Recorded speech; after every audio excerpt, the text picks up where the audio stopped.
The red alert klaxon wailed through the corridors of the U.S. horizon. Lieutenant Kate Morgan gripped the edge of her workstation, trying to steady herself as the ship shuddered around her.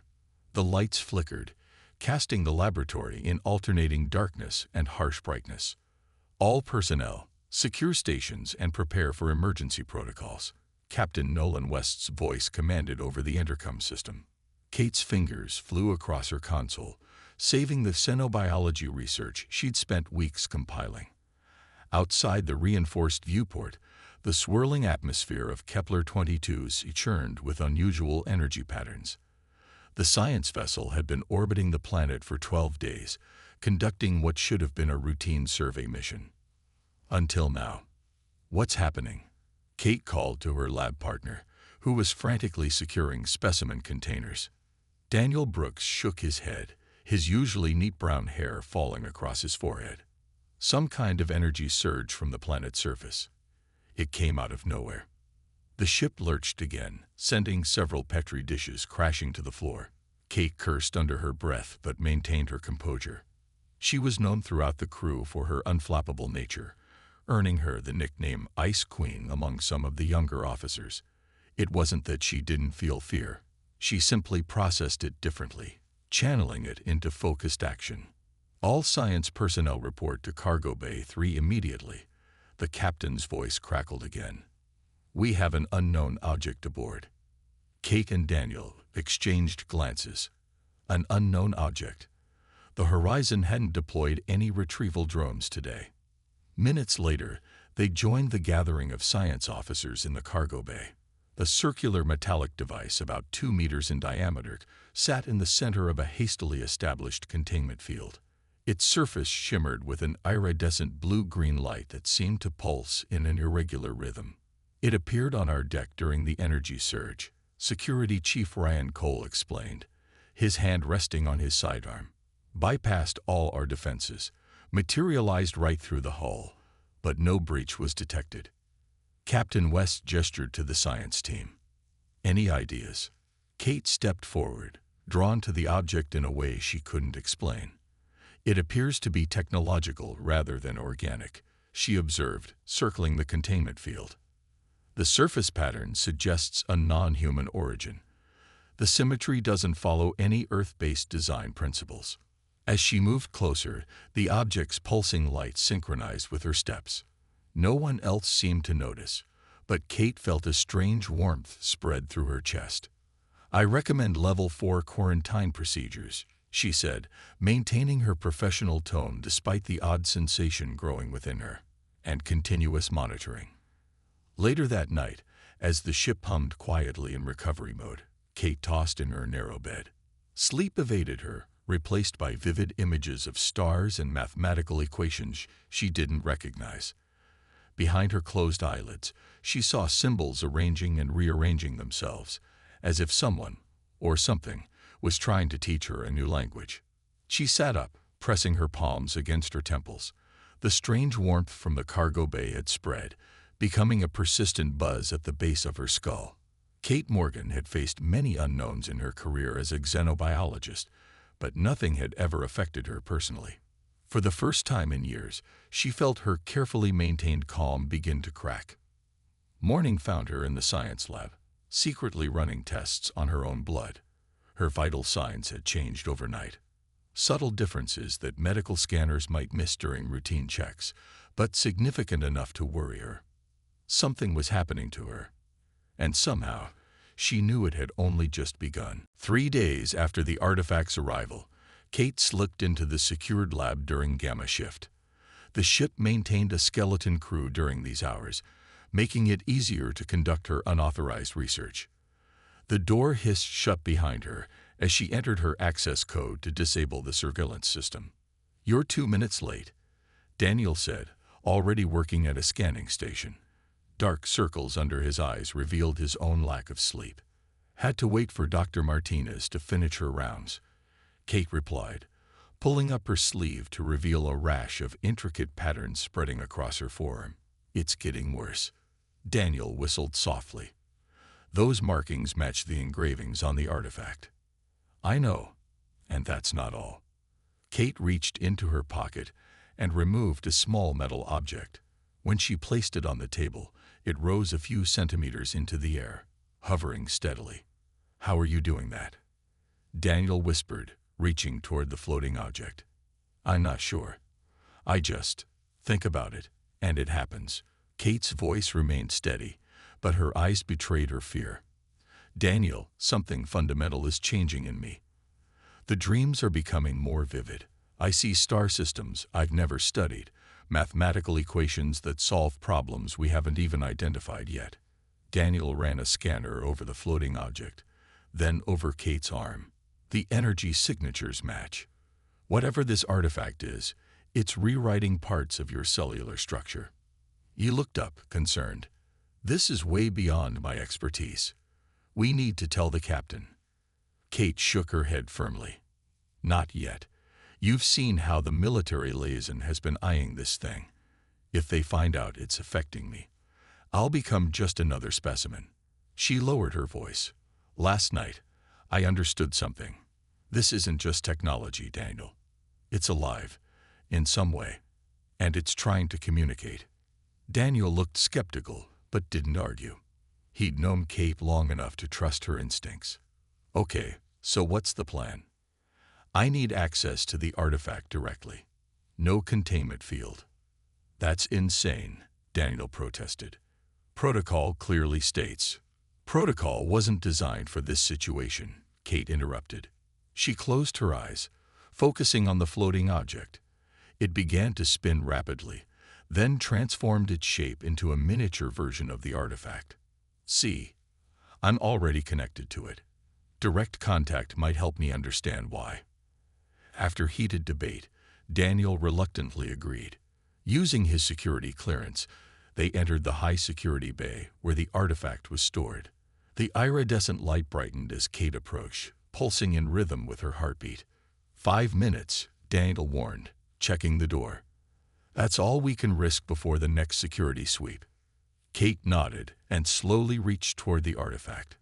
As her fingers touched the cool metal surface, a surge of information flooded her mind. Stars, planets, mathematical formulas all cascaded through her consciousness. She gasped, nearly pulling away, then forced herself to maintain contact. "Kate." Daniel's voice seemed distant. "What's happening?" "It's incredible," she whispered. "They're so old, Daniel. Their civilization existed before our solar system was formed."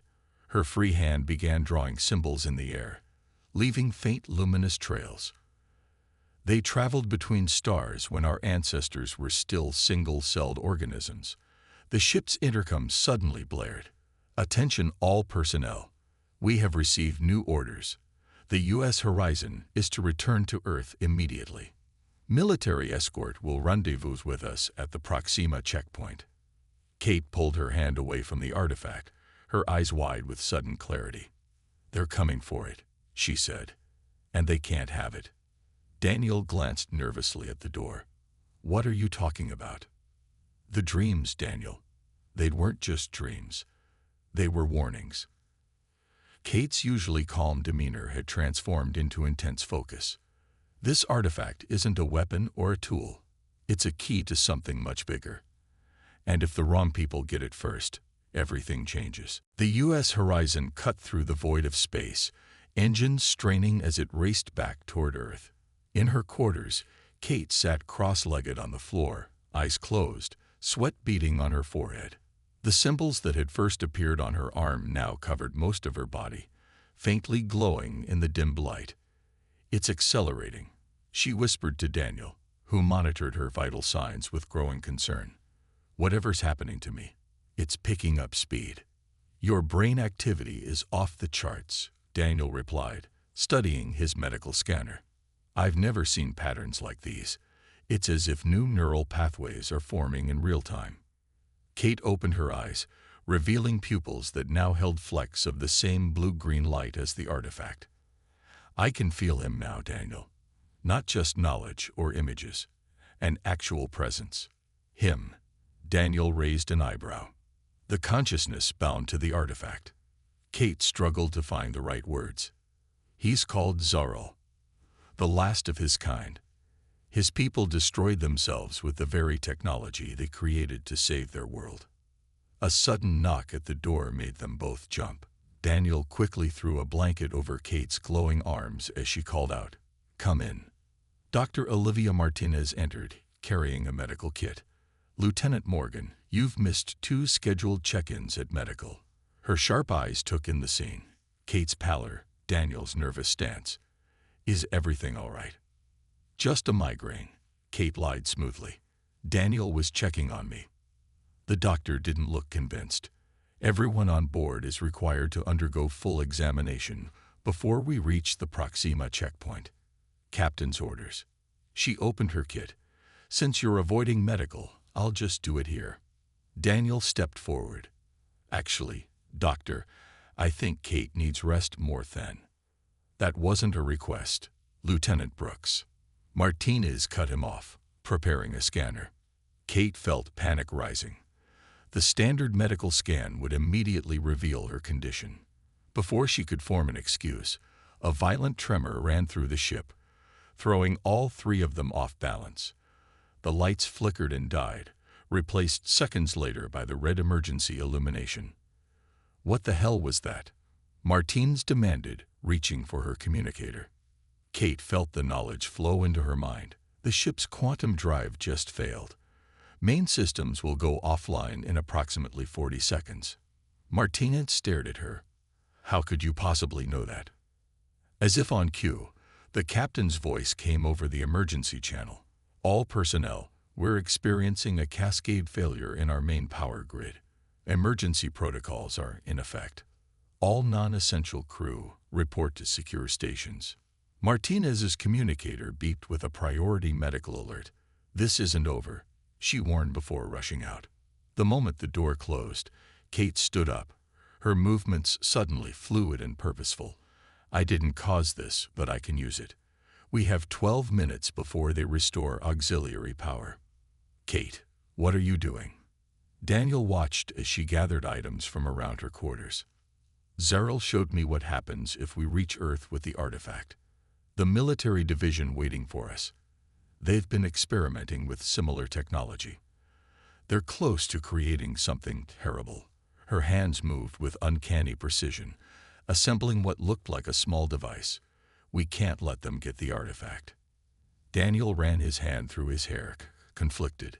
"This is mutiny, Kate. We can't just." "Look at me, Daniel." Kate stepped into the emergency light, revealing her transformed appearance. The symbols glowed brighter now, pulsing with energy. "I'm already beyond the point of no return, but I need your help to save everything else." After a moment of tense silence, Daniel nodded. "What's the plan?" "We need to reach the artifact during the power outage. The containment field will be down." As they moved through the darkened corridors, Kate felt Zarl's presence growing stronger in her mind. Strange knowledge flowed through her. Star maps, quantum equations, the language of a civilization long extinct. "We'll need to hurry," she whispered as they approached the security door to the lab. "Someone's coming from Earth to find me specifically. Someone who already knows what I'm becoming." The Proxima checkpoint loomed ahead, a massive space station hanging against the backdrop of distant stars. Kate and Daniel huddled in the utility crawl space they'd been hiding in for the past 18 hours, surviving on emergency rations and recycled water. "They're scanning for us," Daniel whispered, checking the small device he'd rigged to monitor ship communications. "Captain West has ordered a deck-by-deck search." Kate nodded, her eyes now permanently tinged with the artifact's blue-green glow. The strange symbols covered most of her body now, pulsing gently in the darkness. Between them on the floor sat the artifact, smaller than before, as if it had condensed its mass somehow after Kate had removed it from the lab. "The checkpoint patrol will board in 20 minutes, she said, not needing Daniel's device to know this. "And he's with them." "Who's with them?" "Alan Pierce, the government representative I warned you about." Kate closed her eyes, seeing images that came from somewhere, or someone else. "He's been working with fragments of similar technology for years, testing it. weaponizing it. Daniel looked skeptical. How can you be sure? Zerl shows me. Kate touched the artifact gently. His people made the same mistakes. They created technology they couldn't control, couldn't understand. It destroyed their civilization. The ship shuddered slightly as docking procedures began. Kate's expression hardened with sudden resolve. We need to move now. Pierce will sense the artifact the moment he boards. He's been changed by his experiments. Not like me, but enough to detect it. They gathered their few possessions quickly. Kate lifted the artifact, which seemed to meld partially with her hands as she touched it. The plan's simple, she explained as they moved through the maintenance tunnels. We take the emergency shuttle. The docking process creates a 6-minute window where the launch bays are unmonitored during system transfers. Daniel looked at her in amazement. How do you know all this? Kate gave him a sad smile. I don't know anymore where my knowledge ends and Zerl's begins. They reached the shuttle bay just as the main docking clamps engaged with the station. The small emergency vessel sat ready, designed for quick evacuation. Daniel worked quickly to override the launch protocols while Kate stood guard. Where will we go? Daniel asked, fingers flying over the control panel. Meridian Research Outpost. My old professor Grace Lynn runs it now. It's remote enough to buy us time. Kate suddenly stiffened, her head turning toward the main corridor. He's here. Pierce just came aboard. He knows. As if confirming her words, the ship's alert system blared to life. Security alert. Unauthorized access to Shuttle Bay 4. All security personnel respond immediately. Now or never, Daniel announced as the shuttle systems came online. They boarded quickly, the doors sealing behind them. Kate placed the artifact in the center of the small craft, where it seemed to pulse in harmony with the ship's systems. Daniel initiated the launch sequence, overriding the safety protocols. They're locking us down. He shouted as warning lights flashed across the console. Kate placed her hands on the artifact. No, they're not. The symbols on her skin flared brilliantly.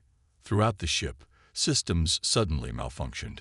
Doors sealed themselves, trapping security teams in corridors. The docking bay doors opened despite the lockdown commands. The shuttle shot free of the U.S. horizon, accelerating faster than its specifications should have allowed. On the main view screen, they caught a glimpse of a tall man in a black uniform standing at the docking port, staring directly at them, at Kate, with eyes that glowed with an unnatural amber light. That's Pierce, Kate whispered. As they sped away from the checkpoint, Kate collapsed into one of the seats, suddenly exhausted. The artifact dimmed slightly, matching her energy. Kate. Daniel's voice was thick with concern. What's happening to you? She looked at her hands, where the skin was becoming slightly translucent, the glowing symbols now appearing to float just above her flesh rather than on it. I'm changing, she said simply, becoming something between human and whatever Zerl is, and we're running out of time. The little shuttle accelerated toward distant stars, carrying them toward their only hope of understanding what Kate was becoming. Meridian Research Outpost hung suspended in the permanent twilight of Titan's atmosphere. The research station, built to study the methane lakes of Saturn's largest moon, had been Grace Lynn's home for the past decade. When the emergency shuttle appeared on long-range scanners, the aging professor had not expected to find her former student aboard, especially not a former student who now glowed with unearthly light. My God, Kate, Grace whispered as she helped Daniel carry the semi-conscious woman to the medical bay. What's happened to you? Kate's eyes fluttered open, the blue-green light within them pulsing gently. Professor Lynn, thank you for not turning us away. Don't be ridiculous. Grace gestured for Daniel to place the artifact on a nearby examination table. But you need to tell me exactly what this is. My station isn't equipped for military standoffs.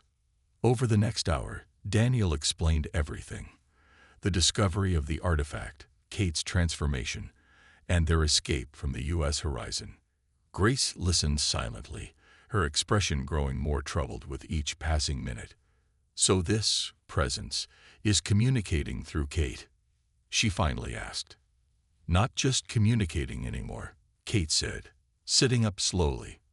Her skin had taken on an opalescent quality, seeming to shift and shimmer under the lights. "We're merging somehow. His memories are becoming mine. His knowledge, his pain." Grace approached the artifact cautiously. "And you believe this entity, Zeril, is trying to warn humanity?" "Yes. His civilization destroyed itself with technology similar to what Pierce is developing." Kate's voice sounded different now, with subtle harmonics underlying her words. "And he's coming. Pierce, I can feel him searching." Daniel checked the long-range scanners.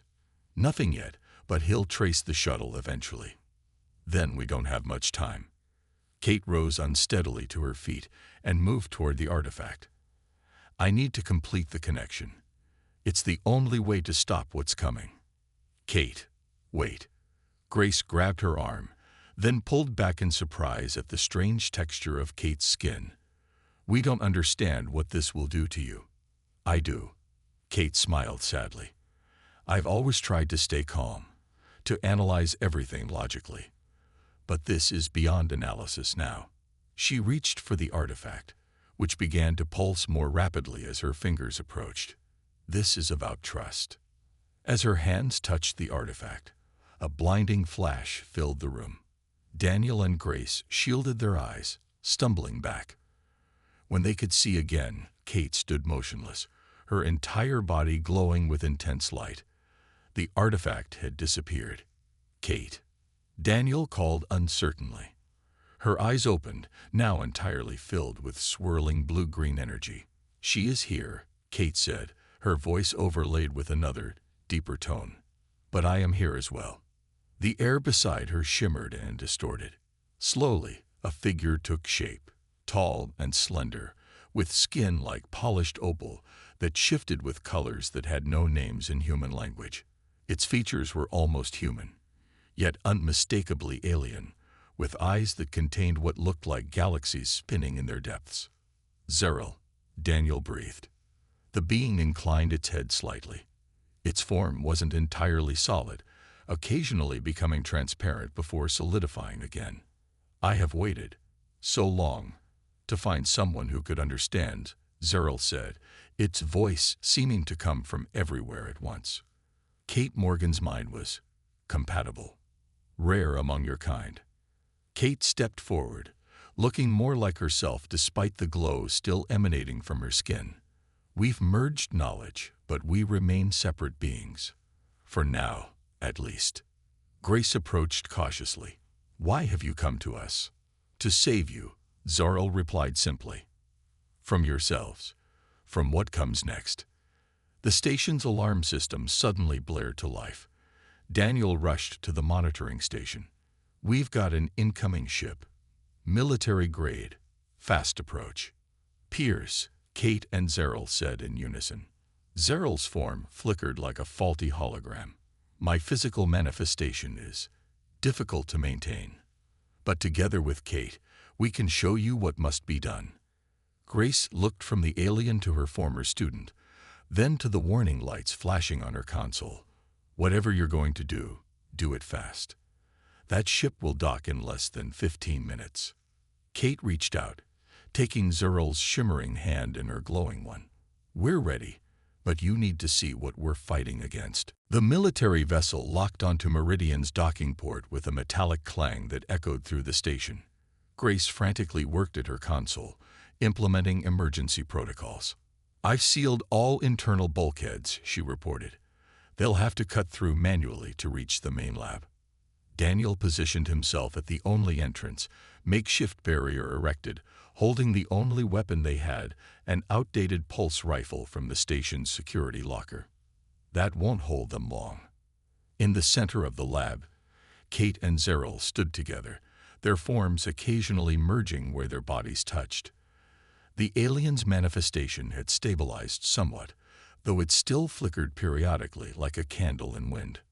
"Pierce brings weapons designed from fragments of my people's technology," Zeril said, his voice resonating in unusual harmonics.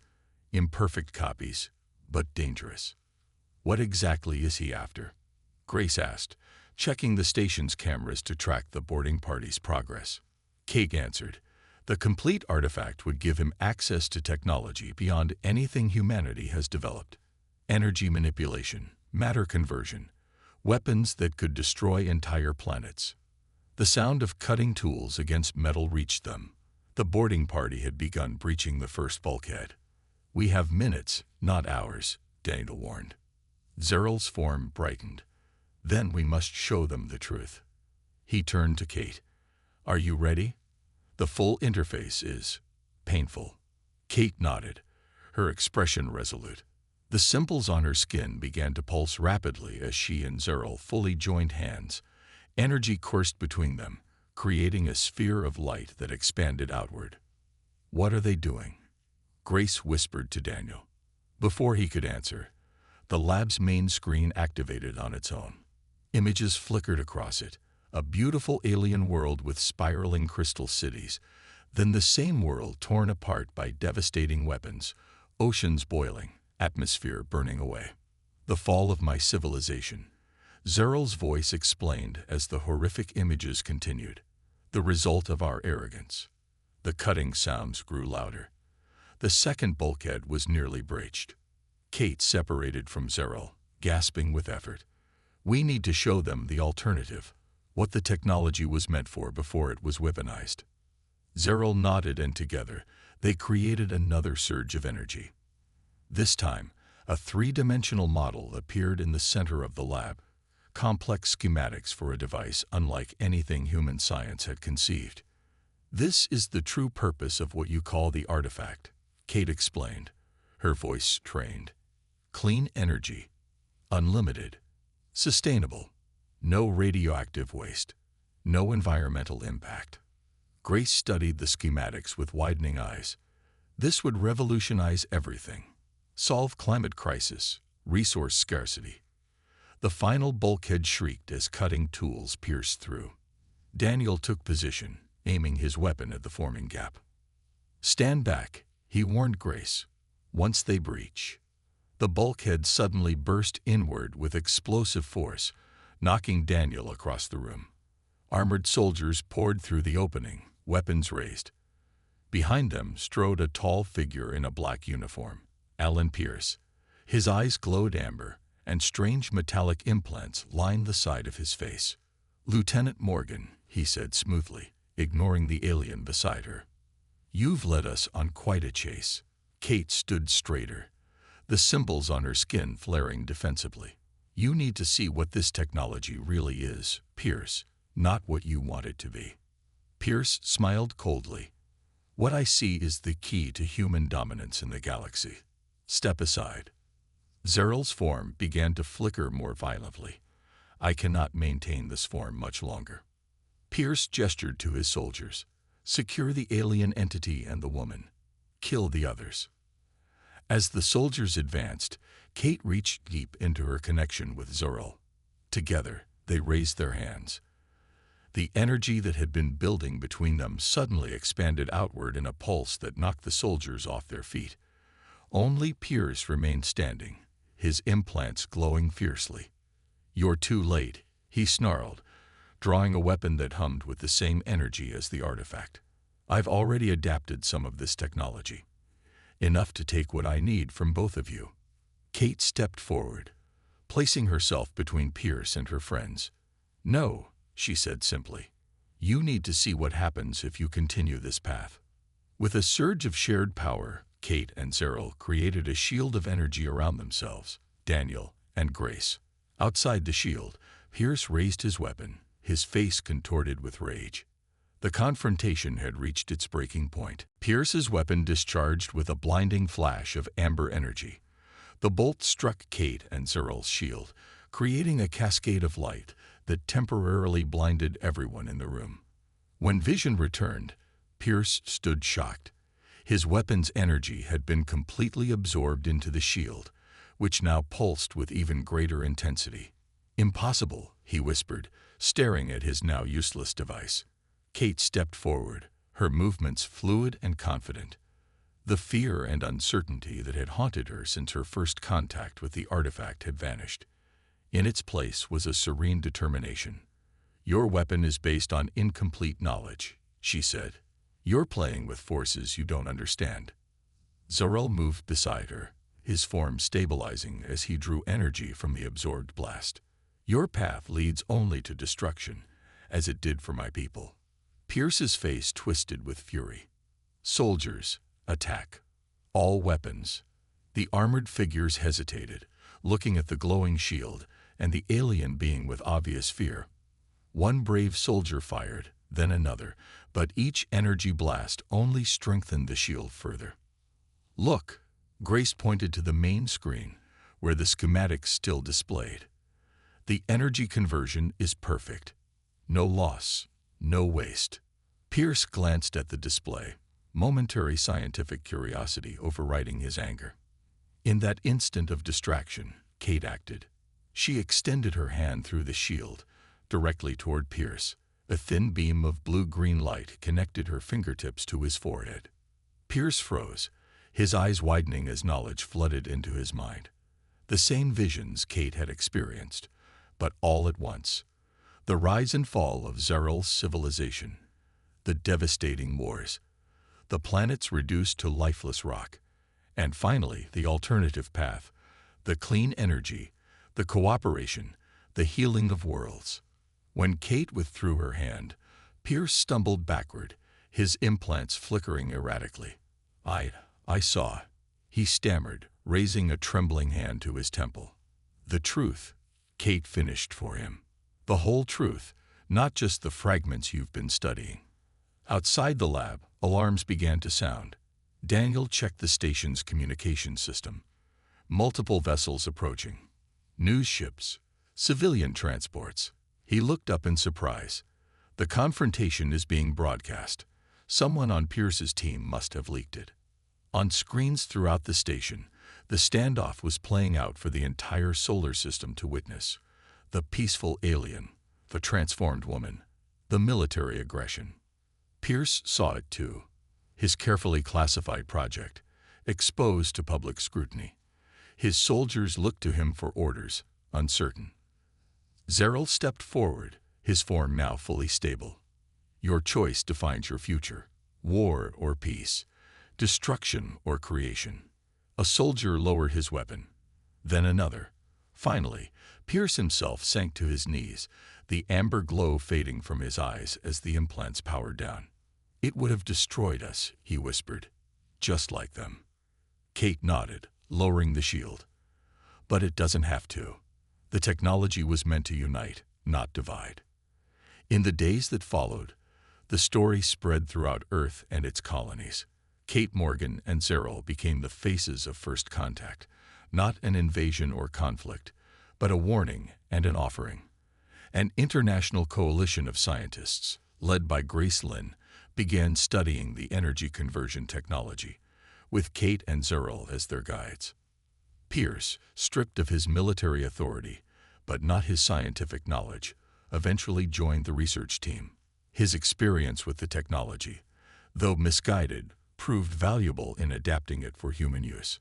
6 months later, Kate stood on the observation deck of the newly established Zarel Institute, watching Earth rise over Titan's horizon.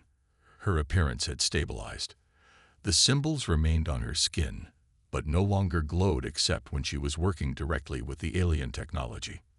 Zarel materialized beside her, his form now solid and permanent thanks to the stabilization matrix they had developed together.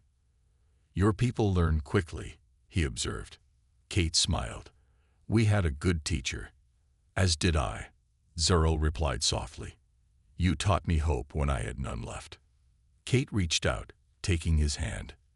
The old Kate would have analyzed this moment, maintained her distance, stayed cautiously calm. But she had moved beyond that person. "Together," she said simply. "Together." Zarel agreed as they turned toward their shared future.